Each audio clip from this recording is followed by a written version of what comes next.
Hey guys, it's Eric. I'm here today with my best friend in the world, Richard Keynes, my go-to favorite creative collaborator when I'm writing and producing and directing films. Also, a very talented on-air personality in terms of TV, radio, webcasts, social commentary, stand-up comedy. We're here for more of the social commentary piece, but it's going to be personal to an extent. May is Mental Health Awareness Month, and we're going to talk about men's mental health, and we're here coming in on the end of the month, and Rich and I have wanted to make a video talking about this because it's a topic that's personal to us both. And I'll weigh in a little, but I'm gonna interview Rich about the topic and just talk about it from a man's perspective, because there's a lot of taboos and assumptions and stigmas that go hand in hand with men when we talk about our mental health. So I want to ask you first and foremost, just to share with me, just at a basic level, like what mental health struggles you've had in terms of like a diagnosis or and when that began and things like that. Sure. I mean, one of the major things, depression, dealing with that. And the interesting that one of my therapists had told me, and doctors said too, that depression shows itself in anger in men sometimes. So meaning Okay. that when instead of sometimes you're not just kind of in a corner balled up, right, necessarily crying, Yeah. it may be just expressions of anger, not physical Right. things like that, but just kind of a maybe a certain, kind of foreboding, things like that Or energy. just like being like irritable. Being irritable is one that is so it was missed a lot because it's just men express it differently. And Yeah. so there was depression there. I mean, when I was younger and first diagnosed with ADD, right? And Mm. not understanding what that was, but before kind of understanding what when I say, understanding what that was and why I bring that up, just a point of saying it, that feeling depressed at why things were harder for me in certain ways, right? Mm. Why was How I old how old were you when you were diagnosed with ADD? the full diagnosis came in like I was probably in about fifth grade, fourth or fifth. Oh, okay, so you're like 10 years old. I was young, and at the Mm. same time, at that time, I had lost my brother to cancer. He died when he was 7, I was 10. So you mix Okay. those things together. I was depressed, but a lot of it showed in anger, where I was angry, I was having trouble focusing, things like that. Okay. So and you know, it was also that I didn't understand if that was okay to go through those emotions, right? I say, fortunately, I had a family who, my mother was able to say, we're going to get you some help. We're going to, we're going to talk it through. We're going to make sure we figure Yeah. out, identify those things. But the struggle there as a male, to your, back to your question, kind of, is that it was also something that it's taboo. You don't, as a male, you like, you listen, you suck it up and you figure it out. And And even when you were 10 years old, you were catching some of that vibe? even when you're 10 years old, you You're figure it out. sort of like, just walk it off kind of Right. attitude. Yeah. You can't, and I realize too now, as it, and like my, because my father, he didn't really know how to deal with it. He grew up, my Okay. father is a man's man. He grew up in an era where it was like you didn't have time for that. You had to figure it out. Yeah. You had to keep working, right? Yeah. I don't want to add too much political weight to the conversation, but I also think it's relevant that he in his career was a police officer. So it's a very, very masculine. Yeah, and you didn't have time for emotions in that work because, for example, that could get you killed, by the way, just to go, Right. So you but can't let your guard down. now you can't let your guard down. And as a man, it's the thing of that your job is to hold together emotions, right? Where, Yeah. and I'm sure we've seen that with our parents, right? Sometimes, your father, and you wonder, like, there's a disconnect sometimes where, and you and I had this conversation years ago when we were talking about Yeah. when we'd see our dad and wonder why he wasn't as interactive with us or where his mind was, right? And Yeah. now And that we're that age, we understand, like, well, the reason is it's like, it's like you're thinking about the house, the mortgage, the this, the that, the this. And while you're like there with your family, the reality is your mind's often saying, how do I keep the family okay? yeah, uh, there's so much pressure on you as a man. It's also so, what's interesting also, so our dads were baby boomers, right? And mm, you and I are Gen Xers. So we're not millennials or Gen Z where there's more outright embrace of femininity or emotion, but you and I are also both artists. So we work with our emotional materials as beings. So we're in touch with the more creative, intuitive side of things. Yeah. And it's weird. I think their generation was more stoic, and definitely the one before them, like our grandparents, was super, like everything was tough as nails, walk it off. Like, don't even, if somebody in the family had a mental illness, you ever mention it, you put them in the attic. So Yeah. I'm curious.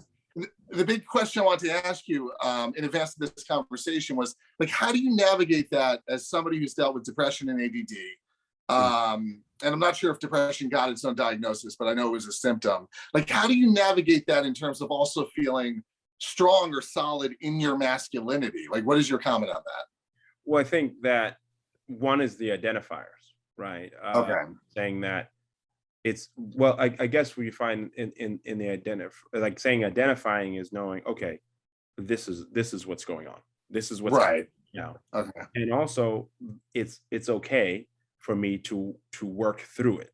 And it's we are allowed, like being artists, actually we have that certain freedom. And I say the freedom because as artists, we have, like, though every emotion is our toolbox, right? So Right. it's not helpful for us to push them down, right? Oh man, yeah. Yeah, Yeah. I'm curious, what I'm curious about, and I deal with this too, because I think you and I are both pretty masculine. I'm curious, if, I guess a better way of asking my question is it important to you in your day-to-day interactions to seem strong in a masculine way? um you know I would say that, so is it important to me? I would say no to me, Okay. but I also know that in order to kind of navigate in some situations, you have to Mm. be able to be ready to pull that out. Uh, That's a really good point. Yeah. So you'd say your baseline, like default, like if you're going to an area that's quote unquote safe, like a backyard barbecue or just a meeting at the office, your default is going to be more affable and gentle. But right. if there's another situation, like you might wind it up more and present a certain masculine threat level just to leverage your own power. So is that fair? Right. I Yeah. think, and that's where you say that how do you navigate those things, is that to know, that's what saying identifiers, right? To know, Okay. Okay. going back to know what's going on in yourself, but to know kind of how to pull from the toolbox, because there are Okay. Oh, situations, got it. Okay. and I've been at barbecues where it's whatever, I've had to be like, okay, I need to let this person know, right? Yeah. Yeah. Yeah. And then I've been in meetings at work where it's like, okay, I'm gonna have to let this person know right now that Yeah. this is not gonna happen here.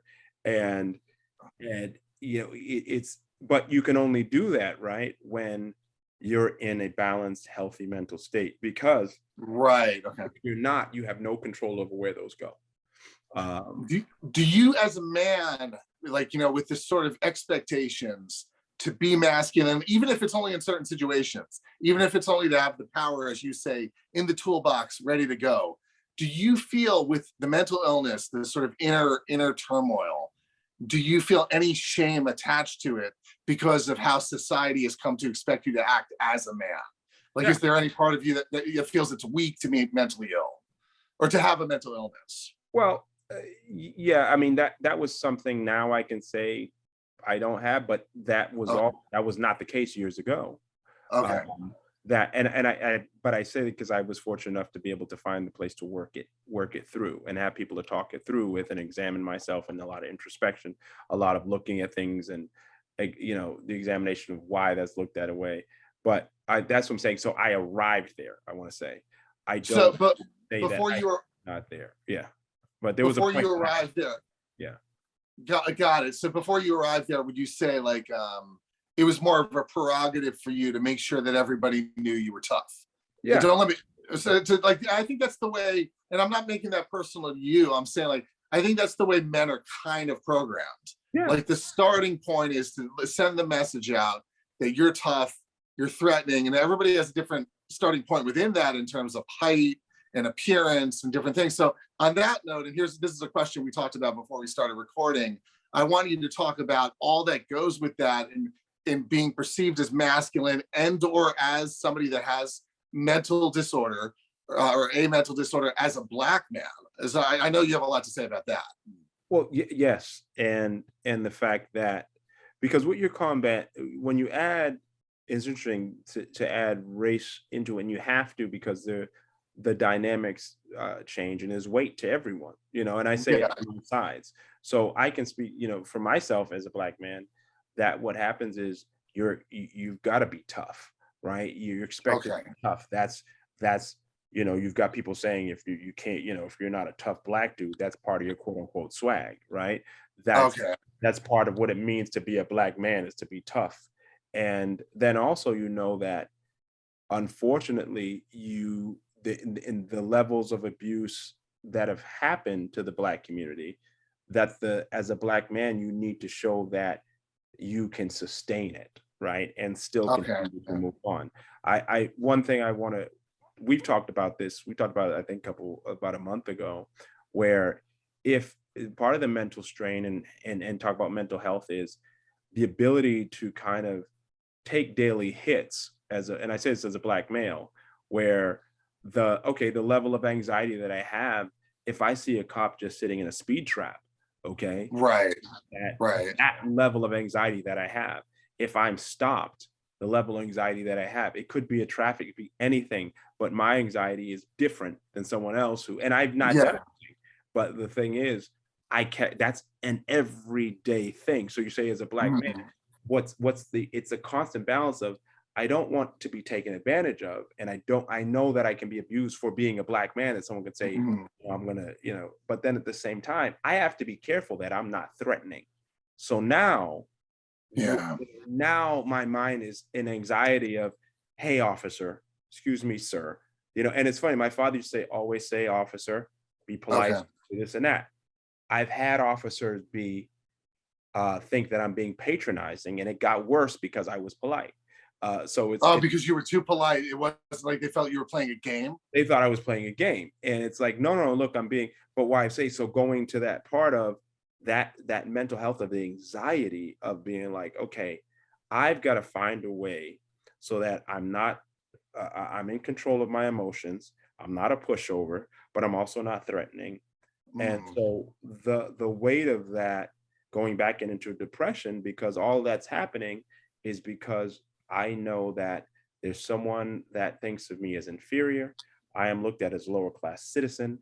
I am looked at, so that what is that? That's the low self-esteem and that's the depression kicking in, right? I have two more questions. To what do you mainly attribute your mental health struggles? Because it's very illuminating to hear you talk about being a black man and how it contextualizes, but it's also very illuminating to hear about how it started in your childhood after you lost your brother.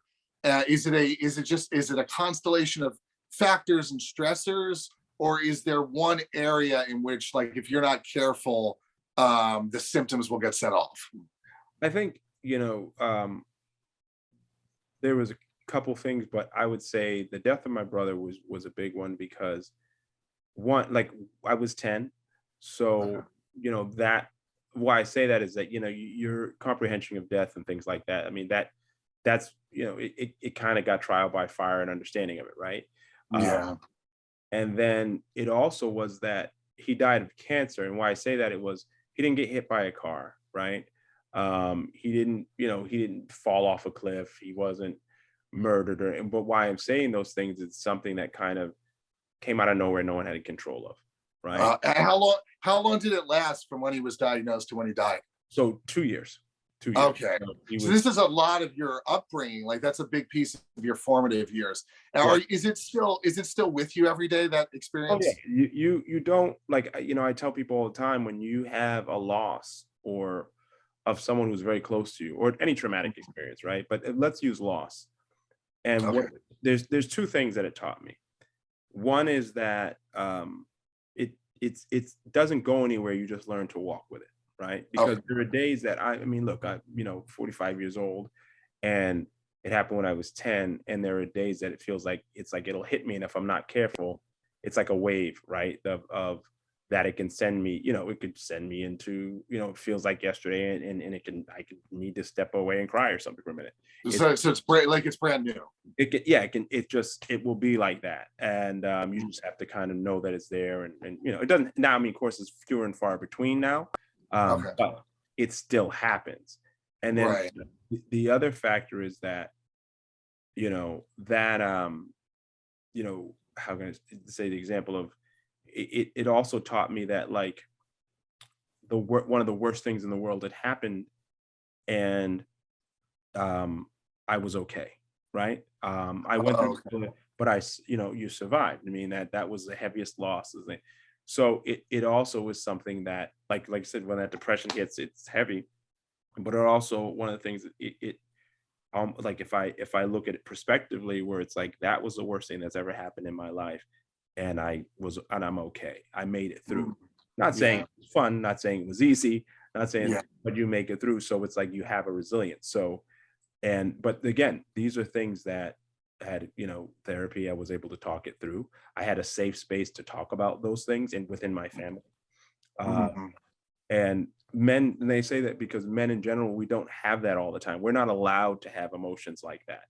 We Yeah. did that video, was it almost 2 years now, where we did Well, without crying, yeah. cry and things like Mhm. that. And that was freeing. And we found so many men. I know, even in the comments of on your page and things, where Yeah. men were like, wow, great. And I joined this, and I want, because it was freeing for them, because Yeah. we allowed, because it also wasn't with us crying, right? Let's say that crying thing, it was the important, and how can I say it? It was not like we weren't trying to do anything. We were just literally, we took the emotions of what was going on and let it come out, right? Yeah.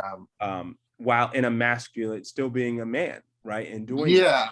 where we Yeah, I think that's a big thing with masculinity. Like, I think it's a big thing, comforting yourself and not worrying about what other people think. And like, sort of just like that sends such a more masculine message than trying to act like John Wayne, where you have a right, gun on your hip and a cowboy hat. And that's like an old idea of masculinity that seems cartoonish. But I think in terms of mental health in particular, it's just simply healthier to understand that strength can be apparent in your gentleness. absolutely. I mean, it's interesting. We talk about is in masculinity of look at action movies, right? Yeah. And one particular I'm thinking of is John Wick. And Okay. the one thing is, like, he's set off by, they killed his dog. Like, all the things went on, right? But the biggest thing was they killed his dog, right? Okay. Okay. And but why I'm saying is that in his depression, which there was depression, sadness, fear, all of that. But it showed itself in what, like, his revenge violence of it. Right. It set Yeah. off the whole thing, It goes right? and gets everyone. Yeah. Right.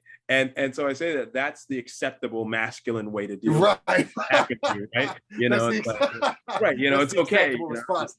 right. Yeah, it's funny how you said before, in certain situations you have to keep it in the toolbox, because it's 100% true. Every so often, I don't care how enlightened or in touch with your feminine side you are, or gentle or sensitive. I feel that every so often there's going to be a context in the situation where you have to issue a reminder, and it's as simple as that.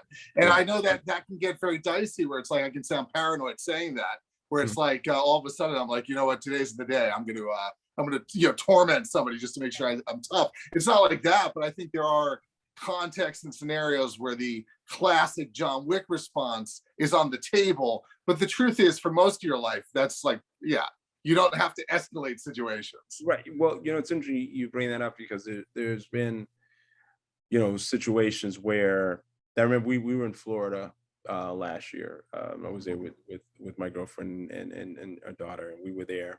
And like, it was like a man who was, he was obviously kind of meant, he was off, and he was, Yeah, yeah, and I say he was mentally ill, and he was, but he was, I think he was on drugs and things like that. And we were sitting outside, yeah. and she didn't see him, but he was approaching her from the back. And Okay. instantly, and it was funny because I saw him, and I had seen him when he came in the street, and something, and so instantly it was like I went like John Wick, right? I didn't do anything. Yeah. Yeah. Like I reminded him, like, hey, I'm here. And I remember clapping my hands and be like, no. And that's all I said. Yeah. Yeah. And it was like, and he knew right away, and he ran off, right? Now, Yeah. like you said, but those situations of, right, the masculinity thing is like, he had to know, okay, there's it's not, I can't take advantage or abuse right here. Right. Oh, exactly. Yeah. And to like kowtow and to think like there's some other diplomatic solution when a situation's like coming to a head like that is ridiculous. Like you can't, like, like sometimes you have to play the hits. Like it's like, okay, like yeah, I have to be the enforcer now. My last question is, so for the viewers, given the topic and given that it's Mental Health Awareness Month, what have you found has helped you? Like what practices have helped you in terms of finding healing and soothing and calmness? Well, one of the things that, for me, one of the first things, I mean, everybody's different, but for me, prayer and meditation, Okay. because it's a quiet place, and it doesn't involve anyone else unless you want it to, right? And it's dealing with all your inner, and there's even like, with meditation, breathing and all that. But another thing is, as you mentioned, do comedy. And the biggest thing is to find the humor in life is one of the hugest things for me. Mm. Yeah. To find a good laugh at sometimes how ridiculous things can be. I mean, it's like you've heard the phrase, if I don't laugh, I'll cry, right? Well, Yeah. Yeah. there's a lot of truth to that, where you're like, you have to laugh at sometimes how absurd life has been, right? And how ridiculous things are. So I would say, like, go back to, the two things for me, the prayer and meditation. Humor is, like, I Mm. still keep saying, humor is one of the best things. And then thirdly is support systems. Uh, Mm. it's really key, because men, and I say for men, it's particularly, right, men are funny. There's a guy you may not know on the street, right, but if you connect on sports or whatever thing, guys can do that and leave it right there. Yeah. May not even know his name, right? Okay. Right. Yeah. What we've got to be careful about is so many of those can turn into what you think is your male relationship and friend, but reality is it's not that deep, so you don't have to. Right. So Well, yeah. why I say is to strengthen, and I say, like, for our friendship, one of the great things that we're able to talk, I'm able to talk freely, Yeah. about anything and any feeling of it. And I know that you're not going to be like, well, Rich is soft, he's ridiculous. Right. Yeah. Yeah. Yep. Yeah. I was gonna say a minute ago, I'm the guy that can't talk about sports in the street. Right. It's like, yeah, it's like, no, I don't know what you're talking about. Yeah. But yeah, no, that's exactly it. But I do know what you mean. Like it's with men, it can stay at that like superficial level where it's everything's and I'm not diminishing the humor thing because I agree with that, but like everything's a joke, everything is ball busting, everything is like we don't express our emotions. I literally, when I'm around men that are like that, I think it's creepy. Like I'm like, Yeah. you really can't express your emotions. Like, where are you? Like how far stuff down are you? So I think that is a huge one. And that I right back at you. I mean, that's always been the key of our friendship. And I think that, one of the things of why we're able to also work together so freely and securely, you know, um, is that, I know, and I said, so I'm gonna relate this to artistry, where we're on set and you're safe emotionally, right? So that's a Yeah. key. We know that to be safe on set emotionally, physically, and even mentally is very Mm, important. But why I say there's a friendship where you probably will get stuff out of me that a lot of people may not be able to, because it's like, what, likewise. I'm Yeah. free here and we're free to do that. And that, I can't stress it enough to men to say that, actually, if I have a second, I want to tell you a really quick story. And I say it's really, I was working, when I was property managing in LA in a building, and there's a gentleman named Wes, and Wes was, a gay man who was he dressed, he was very feminine and was wearing, it was great, amazing style. And I Yeah. remember he came down, and the interesting thing is, when I first met him, he was standoffish with me, and Mm, not because of anything we'd had any interaction, we didn't have any, but he was, yeah. his he wasn't sure who, just looking at me, I think he saw me as a masculine guy, whatever. So he wasn't sure Yeah. how to react to him, and he was kind of bracing himself for whatever it would be. And one of the wonderful things is we ended up breaking the ice and have a really great friendship.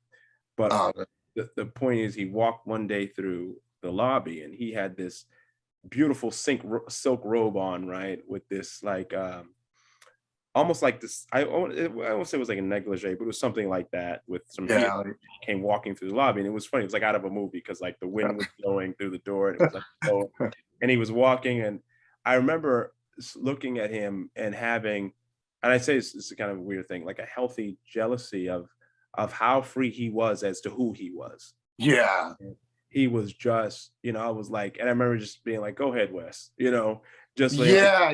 It's like, right. That's a really good point. That is a really good point because we're so programmed as guys to bottle it up, keep it inside, nothing soft, nothing feminine, quote unquote, dainty, like just, yeah, like everything has to be coarse. And right, it's like really exhausting and it's imbalanced. exactly, yeah. Yeah, That's a great way to say exhausting because it is. It's like you yeah, walk around holding this thing in, and it's ridiculous. And like I said, at that moment, watching him and being like, he has such freedom to not. He didn't give a damn what anyone thought or felt, yeah, and also what level does that freedom feel like? Because, like I said, yeah, yeah, very few of us have that. And I would even say that, like, I'm not saying I have that. I have a certain level of freedom, sure. Like you and I have a lot of level of freedom that a lot of men don't, yeah, but yeah, at that level of just absolute freedom to not worry about, any thoughts or how it might be perceived right now. Like it's just such a wonderful weight not to have. So that yeah. And I think for younger men, for sure, the message of not feeling the pressure to be tough and to know that being comfortable in yourself does send out a message of strength is yeah, so important. Yeah. absolutely. Um, we have been here with the colossal spirit, one of my great loves, Richard Keynes. It's funny. It would be funny if we started fighting right at that moment. Right. What do you mean by that? Yeah. We're going to do more videos. I know I do different sorts of videos, but please subscribe because we have all kinds of discussions about different topics coming up. And thank you, Rich, so much for doing this. Absolutely. Eric, thank you so much. Appreciate it.